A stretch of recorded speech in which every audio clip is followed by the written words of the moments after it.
জম্মু কাশ্মীৰত শনিবাৰে পুৱাই সেনা সন্ত্ৰাসবাদীৰ মাজত সংঘৰ্ষ। পুৱতি নিশা জাদৰা আৰু পুলৱামা অঞ্চলত এই সংঘৰ্ষত নিহত হৈছে তিনিটাকৈ সন্ত্ৰাসবাদী।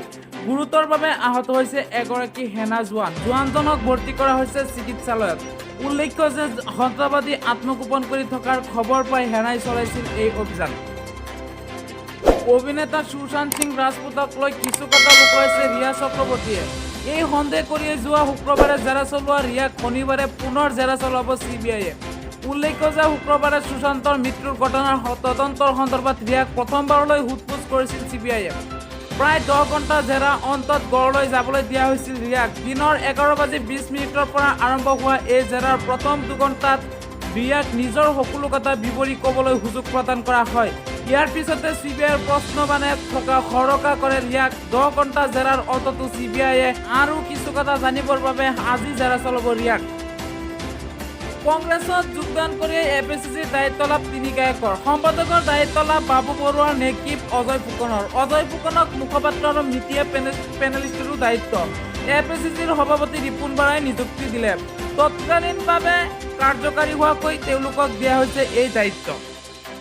মধ্যপ্ৰদেশত এচিডেৰে আক্ৰমণ, গুৰুতৰভাৱে আহত 8জন। দেশত বৰ্তমানেও সংঘটিত হৈ আছে এচিডেৰে আক্ৰমণৰ ঘটনা। মধ্যপ্ৰদেশৰ চেহুৰে জিলাত সংঘটিত হয় এই ঘটনা। দুৰ্বৃত্তই এচিডেৰে কৰা আক্ৰমণত গুৰুতৰভাৱে আহত হয় 8জনকৈ লোক। প্ৰধানমন্ত্ৰীৰ পদ এৰিব জাপানৰ প্ৰধানমন্ত্ৰী শ্বিনজো আবে। কৰোনা কেন্দ্ৰিক পৰিস্থিতিৰ মাজতে জাপানৰ প্ৰধানমন্ত্ৰী শ্বিনজো আবে এৰিব প্ৰধানমন্ত্ৰীৰ পদ। শুক্ৰবাৰে AFP-য়ে সদৰি কৰিছে এই কথা। প্ৰাপ্ত তথ্য অনুসৰি শ্বিনজো আবে স্বাস্থ্যগত কাৰণতে এৰিব প্ৰধানমন্ত্ৰীৰ পদ। বিগত কেইটামান দিনৰ পৰা প্ৰধানমন্ত্ৰীগৰাকীৰ স্বাস্থ্য অধিক অৱনতি ঘটাৰ বাবে তেওঁ এই সিদ্ধান্ত গ্ৰহণ কৰিছে।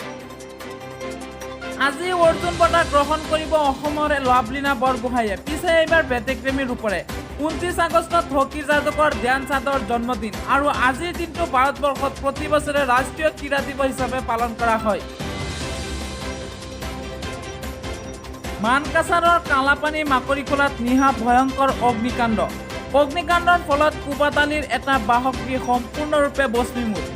নগদ 8 লাখ টকা সহ প্ৰায় 5 লক্ষাধিক টকাৰ ক্ষতি সাধন। ঘৰখনত অগ্নিসংযোগ কৰি দিয়াৰ অভিযোগত থানাত এজাহাৰ দাখিল।